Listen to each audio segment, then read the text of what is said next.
Inabla ni Senador Risa Hontiveros ang kahilingan ni Senador Robin Padilla na bawiin ang contempt order ng Senate Committee on Women at gawin na lang itong show cause order laban kay Pastor Apollo Kibuloy ng Kingdom of Jesus Christ. Ayon kay Hontiveros, binigyan ng sapat na panahon si Kibuloy upang sumipot sa hearing, ngunit denied malang ito kaya mananatili ang contempt order laban sa kanya. Sa kanyang privilege speech kagabi, hiniling ni Padilla na ibaba sa show cause order ang utos kay Kibuloy upang sa pagkakataong ito ay mabibigyan siya ng sapat na pagkakataon na magpaliwanag kung bakit hindi siya dapat i-cite for contempt.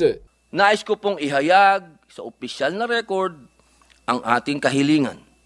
Ang mabigyan po ng konsiderasyon ang hiling ni Pastor laban sa contempt order ng Committee on Women, Children, Family Relations and Gender Equality at mabigyan ng daan ang pagpapalabas po ng show cause order kay Pastor sa susunod na pagdinig.